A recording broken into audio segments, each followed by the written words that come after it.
بسم اللہ الرحمن الرحیم الحمد للہ رب العالمین والصلاة والسلام الاتمان الاکملان على خاتم الانبیاء وسید المرسلین وعلى آلہ وصحبہ اجمعین ومن تبعهم بإحسان الى یوم الدین اما بعد قال اللہ تعالی فی القرآن المجید اعوذ باللہ من الشیطان الرجیم بسم اللہ الرحمن الرحیم ان اللہ لا يحب الفریحین رب اشرح لی صدری ویسر لی امری واحلل عقدۃ من لسانی یفقہوا قولی۔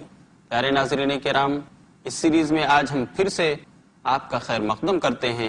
السلام علیکم ورحمۃ اللہ وبرکاتہ۔ اس پروگرام کے ذریعے ہم آپ کو ان گناہوں کی بابت آگاہی دے رہے ہیں جو اللہ اور اس کے رسول کی نظر میں گناہ کبیرہ ہیں۔ ہم اسی سلسلے کی ایک نئی کڑی لے کر حاضر ہوئے ہیں اور وہ ہے تکبر کرنا گناہ کبیرہ ہے۔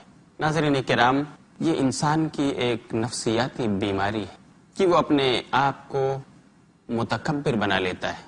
خود اپنے آپ میں وہ بڑا اپنے آپ کو سمجھنے لگتا ہے، دوسروں کو خاطر میں نہیں لاتا، حالانکہ یہ اس کی کج فہمی ہے۔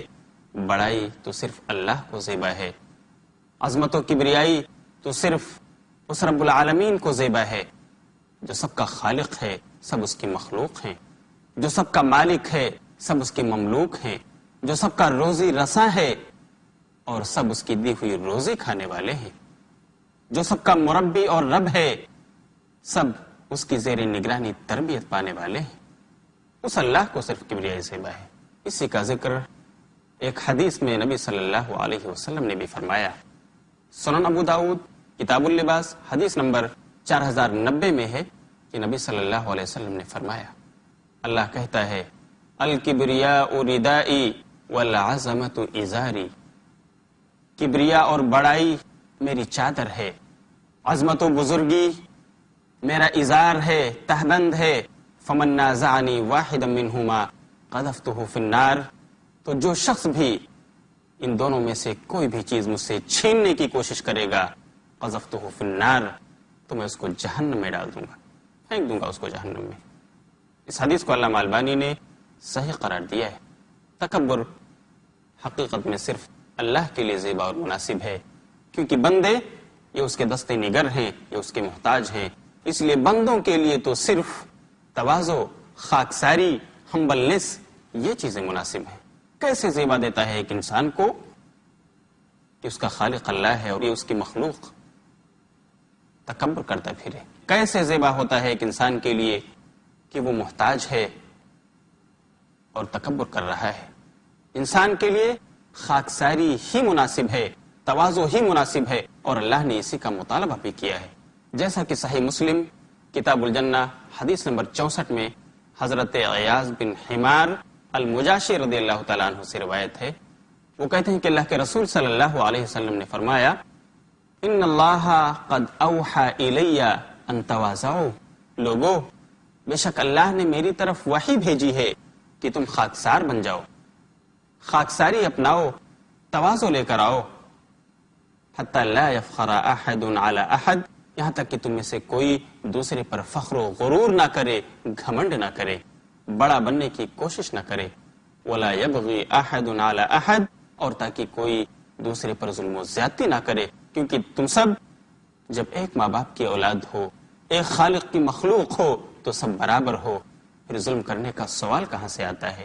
چھوٹا اور بڑا بننے کا سوال کہاں سے پیدا ہوتا ہے؟ اس لیے اس بات پر یقین رکھو کہ تمہارے لیے تواضع ہی مناسب ہے، جس کا مطالبہ تم سے اللہ کر رہا ہے، اور اللہ کو یہی تم سے مطلوب ہے۔ خاکساری بلندی درجات کا بھی سبب ہے۔ آپ دیکھیے سماج اور معاشرے میں بہت سارے ایسے گمنام لوگ ہیں، نہایت ہی متقی، پرہیزگار، آپ انہیں دیکھیں گے تو بہت ہی سادہ لوح، سادگی میں جی رہے ہیں، ان کے کپڑے سادگی سے پر، ان کا رہنا سہنا سادگی سے پر، ان کے دکان و مکان سادگی سے بھرے ہوئے، لیکن لوگوں کی نظر میں ایک اچھے انسان، ایک متقی انسان، ایک خدا ترس انسان اور عظیم المرتبت انسان جانے جاتے ہیں۔ چنانچہ یہی خاکساری اور تواضع انسان کے لیے بلندی درجات کا سبب ہے. جیسا کہ امام بیہقی نے اپنی کتاب شعب الایمان میں حضرت عمر بن خطاب رضی اللہ تعالیٰ عنہ کا ایک واقعہ نقل کیا ہے. علامہ البانی نے اس حدیث کو صحیح قرار دیا ہے. اس حدیث میں ہے کہ حضرت عمر بن خطاب رضی اللہ تعالیٰ عنہ ایک بار خطبہ دے رہے تھے اور دوران خطبہ آپ نے فرمایا، لوگو دیکھو تم تواضع اپناؤ، اپنے اندر خاکساری لاؤ، کیونکہ میں نے اللہ کے رسول صلی اللہ علیہ وسلم کو فرماتے ہوئے سنا ہے، من تواضع للہ رفعہ اللہ، کہ جو بھی شخص اللہ کے لیے خاکساری اپنائے گا، اپنے آپ کو چھوٹا بنائے گا، تواضع اپنائے گا، اللہ اس کے درجات کو بلند فرما دے گا. لوگوں کی نگاہوں میں وہ ایک عظیم انسان ہوگا، لوگ اس کی قدر کریں گے. اس لیے تم خاکساری اپناؤ، تواضع اپناؤ. پھر آپ نے اسے خطبے میں فرمایا کہ جو شخص اپنے آپ کو خاکسار بناتا ہے، اللہ رب العالمین اسے لوگوں کی نگاہ میں عظیم انسان قرار دے دیتا ہے، لوگ اس کی عزت کرنے لگتے ہیں. لیکن اس کے برخلاف جو اپنے آپ کو بڑا سمجھتا ہے، لوگوں کے سامنے اپنے آپ کو ایک عظیم ہستی شو کرانا چاہتا ہے، تو اللہ رب العالمین اسے لوگوں کی نظروں میں گرا دیتا ہے، یہاں تک کہ وہ کتے اور سور سے بھی ذلیل ہو جاتا ہے. اس کی کوئی عزت لوگوں کی نگاہ میں نہیں ہوتی. کیوں؟ اس لیے کہ وہ اپنے آپ کو بڑا سمجھ رہا ہے، لوگوں کو خاطر میں نہیں لا رہا. حالانکہ یہ بڑائی اس کے لیے زیبا نہیں، یہ بڑائی تو صرف اس وحدہ لا شریک کے لیے زیبا ہے، جو سب کا خالق و مالک، سب کا رازق اور رزاق ہے. تو خاکساری یہ بلندی درجات کا بھی سبب ہے. لیکن وہ انسان جو خاکساری نہیں اپناتا، وہ انسان جو تکبر کو اختیار کرتا ہے، تو اللہ ایسے انسانوں کو ناپسند کرتا ہے. اللہ کے نزدیک ایسے تمام لوگ مبغوض اور ناپسندیدہ ہیں جو اپنے آپ کو بڑا سمجھتے ہیں، جو سماج اور سوسائٹی میں رہتے ہوئے لوگوں کے سامنے اپنے آپ کو بڑا شو کرتے ہیں. ایسے لوگ اللہ کی نگاہ میں حقیر ترین ہیں، ان کا کوئی ویلو نہیں. اس کا ذکر اللہ رب العالمین سورہ قصص سورۃ نمبر 28 اور آیت نمبر 76 میں کر رہا ہے. ان اللہ لا يحب الفرحین، بے شک اللہ اترانے والوں کو پسند نہیں فرماتا. سورہ نحل سورۃ نمبر 16 اور آیت نمبر 23 میں بھی اللہ رب العالمین ارشاد فرماتا ہے، انہ لا يحب المستکبرین، کہ بے شک اللہ تکبر کرنے والوں کو پسند نہیں فرماتا، نفرت کرتا ہے ان سے. اسی بات کا تذکرہ اللہ نے سورہ حدید میں بھی کیا ہے، سورۃ نمبر 57 اور آیت نمبر 23 میں اللہ انسانوں کو خطاب کر کے کہتا ہے، وَلَا تَفْرَحُوا بِمَا آتَاكُمْ إِنَّ اللَّهَ لَا يُحِبُّ كُلَّ مُخْتَالٍ فَخُورٍ، لوگوں سنو، تم اتراؤ مت اس چیز پر جو کچھ اللہ نے تم کو دیا ہے اور جس سے تم کو نوازا ہے، جو نعمتیں اس نے تم کو دی ہیں. کیوں؟ ان اللہ لا يحب كل مختال فخور، اس لیے کہ اللہ رب العالمین نہیں پسند فرماتا ہے فخر و غرور کرنے والے کو، گھمنڈ کرنے والے کو اور اترا کر چلنے والے کو. یہ اللہ رب العالمین کا بیان ہے. کس میں؟ اس کی پاک کتاب قرآن مجید میں. میرے دوستو، تکبر یہ گناہ کبیرہ ہے، اللہ کی نظر میں قابل حقارت ہے، قابل تحقیر ہے، ناپسندیدہ ہے. اللہ اس کو پسند نہیں فرماتا. تکبر، فخر، غرور و گھمنڈ یہ چیزیں انسان کی تباہی کا بھی سبب ہیں، انسان کو جہنم تک لے جا سکتی ہیں، جس کا تذکرہ ایک حدیث میں ہے جو صحیح مسلم کتاب الایمان باب تحریم الکبر میں منقول ہے. اس روایت کے راوی حضرت عبداللہ بن مسعود رضی اللہ تعالیٰ عنہ، وہ کہتے ہیں اللہ کے رسول نے فرمایا، لا يدخل الجنت من كان في قلبه مثقال ذرة من کبر، کہ وہ شخص جنت میں داخل نہیں ہو سکتا جس کے دل میں ذرہ برابر بھی کبر، غرور، فخر اور تکبر ہوگا، جنت میں داخل نہیں ہو سکتا ہے. تو تکبر ایک ایسا بڑا گناہ ہے جو انسان کو جہنم میں داخل کر سکتا ہے اور اسے جہنم سے محروم کر سکتا ہے. اس لیے ہم سب کو اپنا محاسبہ کرنا ہوگا، ہم کہاں کھڑے ہوئے ہیں، ہم کس منزل پر ہیں، ہم اپنا ویلو کیا سمجھ رہے ہیں. ایسا تو نہیں کہ ہمیں بھی فخر و غرور اور تکبر کے جراثیم آ گئے ہوں. ہمیں ابھی سے اپنا محاسبہ کرنا ہوگا تاکہ ہم اپنی اصلاح کر سکیں. اور آپ جانتے ہیں نا، ابلیس تکبر ہی کی وجہ سے تو جنت سے دھتکارا گیا، اللہ کے پاس سے بھگایا گیا. کس وجہ سے؟ گھمنڈ و غرور کی وجہ سے. اس کا تذکرہ اللہ رب العالمین نے سورہ آراف میں کیا ہے. پڑھیے سورہ آراف سورۃ نمبر 7 اور آیت نمبر 12 اور 13. اس کا ذکر اور بھی دوسری سورتوں میں ہے، لیکن میں اس وقت آپ کے سامنے سورہ آراف کا حوالہ دیتا ہوں، آیت نمبر 12 اور 13 میں اللہ ارشاد فرماتا ہے ما منعک الا تسجد اذ امرتک۔ آپ جانتے ہیں واقعہ کہ اللہ رب العالمین نے حضرت آدم علیہ السلام کو پیدا کیا تو ابلیس کو جو جنوں میں سے تھا اس کو بلایا اور کہا تم بھی سجدہ کرو، فرشتوں نے کیا، تم بھی سجدہ کرو، لیکن اسے غرور سوار ہو گیا، گھمنڈ اس پر سوار ہو گیا، اس نے کہا نہیں کر سکتا اور نہیں کیا، دھتکار دیا گیا۔ اللہ کہہ رہا ہے قال ما منعک الا تسجد اذ امرتک، اللہ نے فرمایا اے ابلیس تجھے کس چیز نے روکا سجدہ کرنے سے جب میں نے تجھ کو حکم دے دیا تھا؟ قال انا خیر منہ، اس نے جواب دیا اے اللہ میں تو ان سے بہتر ہوں، میں آدم سے بہتر اور افضل ہوں، آخر میں سجدہ ان کو کیوں کروں؟ اور بہتر اور افضل ہونے کی دلیل اس نے کیا دی؟ انا خیر منہ خلقتنی من نار وخلقتہ من طین، اللہ میں بہتر اس لیے ہوں کہ تو نے تو مجھے آگ سے بنایا ہے، تو نے مجھے آگ سے پیدا کیا ہے جس کی صفت ہے اوپر اٹھنا، اوپر جانا، وخلقتہ من طین، اور آدم کو تو نے بنایا ہے مٹی سے جس کی صفت ہے اوپر سے نیچے آنا، نیچے کی طرف گرنا۔ اللہ میں آدم سے افضل ہوں، میں کیوں اس کو سجدہ کروں؟ اللہ نے کہا قال فاہبط منہا فما یکون لک ان تتکبر فیہا فاخرج انک من الصاغرین، اللہ نے کہا اے ابلیس اتر بھاگ، بھاگ یہاں سے، فما یکون لک ان تتکبر فیہا، تجھے بالکل یہ مناسب نہیں تھا کہ تو تکبر کرتا یہاں پر، فاخرج نکل جائے یہاں سے، انک من الصاغرین، تو ذلیل و خوار ہو کر رہے گا، ذلیل ہونے والوں میں سے ہوگا۔ ابلیس کو کس چیز کی سزا ملی؟ کس کے سلے میں اسے دھتکارا گیا؟ غرور کے بدلے، گھمنڈ کے بدلے، فخر کے بدلے۔ اگر یہی ہم میں بھی ہے تو ہم کیوں اللہ سے امید رکھتے ہیں کہ ہماری آؤ بھگت ہوگی، ہم اللہ کے یہاں محترم اور مکرم سمجھے جائیں گے، ہماری عزت افزائی ہوگی؟ یہ خام خیالی ہے۔ ناظرین کرام، اب اسے اپنا جائزہ لیجئے، آپ کہاں کھڑے ہیں؟ ایسا تو نہیں کبر و غرور آپ کے دل میں بھی ہو جو آپ کو جنت میں جانے سے روک دے؟ اسی سے ملتا جلتا ایک اور گناہ ہے جو گناہ کبیرہ ہے، اور وہ ہے ازار یا تہبند کو ٹخنوں سے نیچے لٹکانا۔ یہ بھی گناہ کبیرہ ہے۔ ابھی میں جس چیز کا تذکرہ کرنے جا رہا ہوں کہ کپڑے کو ٹخنے سے نیچے لٹکانا گناہ کبیرہ ہے، اس کا تعلق صرف اور صرف مردوں سے ہے۔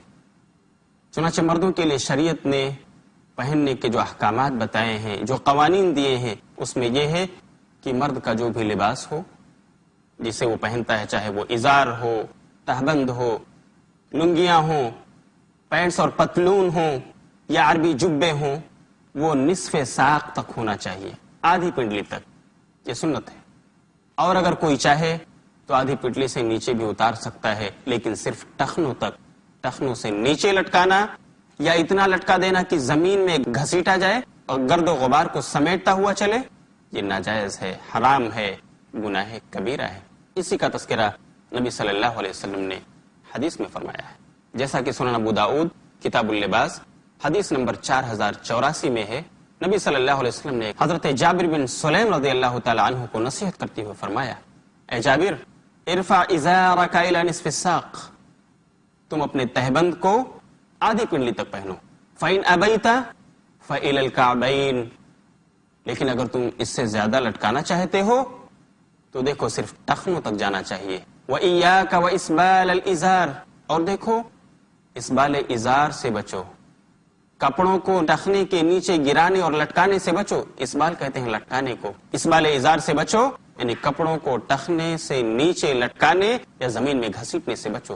فإنها من المخیلہ، کیونکہ یہ تو تکبر کی پہچان ہے۔ واللہ لا يحب المخیلہ، اور اللہ تکبر کو پسند نہیں فرماتا۔ اس حدیث سے معلوم یہ ہوتا ہے کہ یہ چیز اسبال ازار یعنی تہبند، پتلون، پاجامے، لنگیاں، تہبند یا عربی جبے، اگر انسان اس کو ٹخنوں سے نیچے لٹکاتا ہے، نیچے لے جاتا ہے، گھسیٹتا ہے، تو یہ تکبر پیدا کرتی ہے، انسان کے دل میں کبر و غرور کے جراثیم لے کر آتی ہیں، اور انسان اپنے آپ کو بڑا سمجھنے لگتا ہے۔ اس حدیث سے یہ بھی معلوم ہوا کہ سنت کا لباس یہ ہے کہ آدھی پنڈلی تک پہنا جائے۔ مرد اپنے لباس کو، اپنے ازار کو، تہبند کو، پتلون کو، پینٹس کو، پاجاموں کو آدھی پنڈلی تک رکھیں، لیکن جائز ہے کہ اس سے نیچے ٹخنوں تک لٹکائیں، لیکن ٹخنے سے نیچے لے جانا بالکل حرام اور گناہ کبیرہ ہے۔ کس کے لیے؟ صرف مردوں کے لیے۔ وہ لوگ جو اپنا پاجامہ، اپنا ازار، اپنا تہبند، اپنے پتلون اور اپنے عربی جبوں کو ٹخنے سے نیچے لٹکاتے ہیں اور احتیاط نہیں کرتے، اللہ اور اس کے رسول کے احکام کی پیروی نہیں کرتے، تو کل قیامت کے دن اللہ کے دربار میں حاضری جب ہوگی، اللہ ان کی طرف نظر نہیں اٹھائے گا، اللہ انہیں نہیں دیکھے گا، ان کی طرف نظر کرم اس کی نہیں ہوگی۔ اسی کا تذکرہ نبی صلی اللہ علیہ وسلم نے ایک حدیث میں فرمایا ہے، جو صحیح بخاری کتاب اللباس میں حضرت ابو ہریرہ رضی اللہ تعالی عنہ سے مروی ہے۔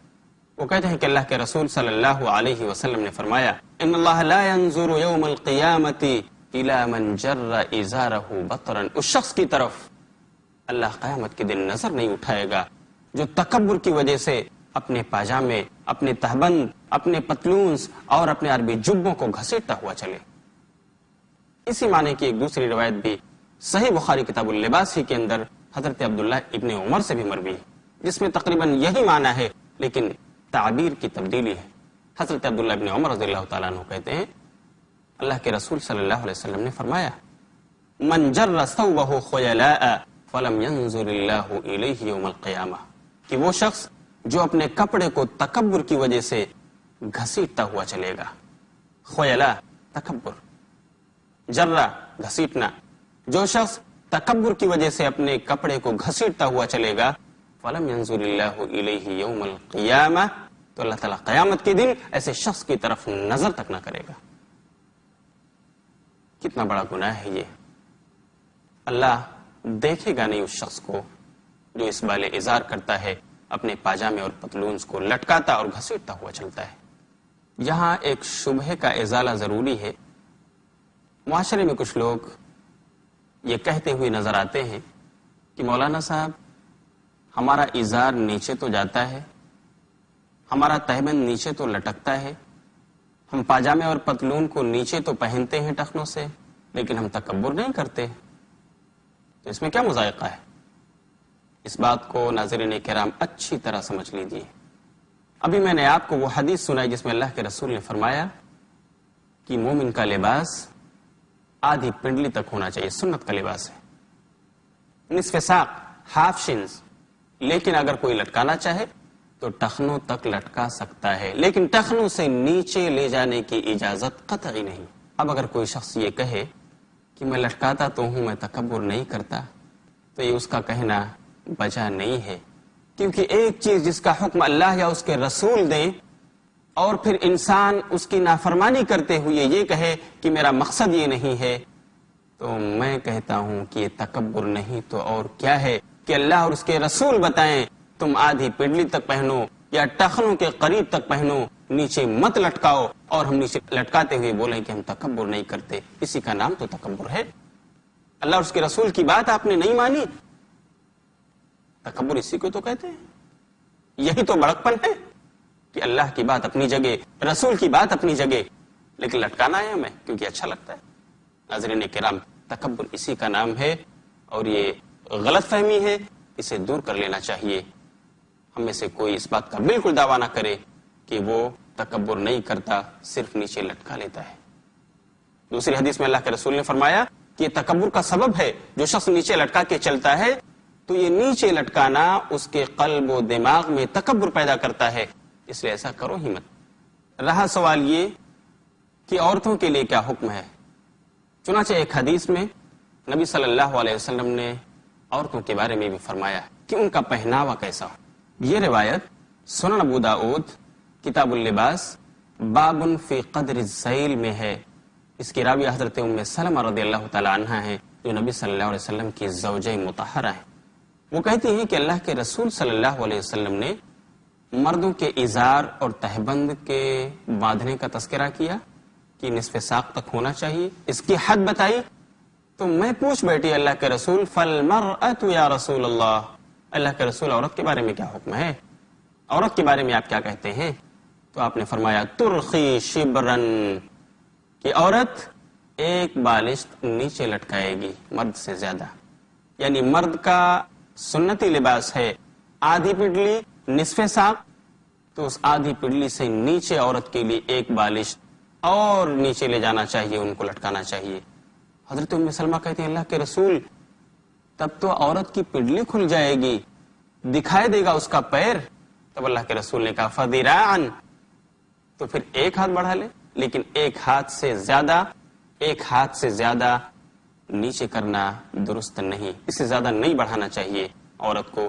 اور یہ صرف اس لیے ہے تاکہ اس کا ہر عضو جو قابل حیا ہے، قابل پردہ ہے، وہ پردے میں رہے. جبکہ مردوں کے بارے میں الگ حکم ہے کہ مرد اسبال ازار نہیں کریں گے، ٹخنے سے نیچے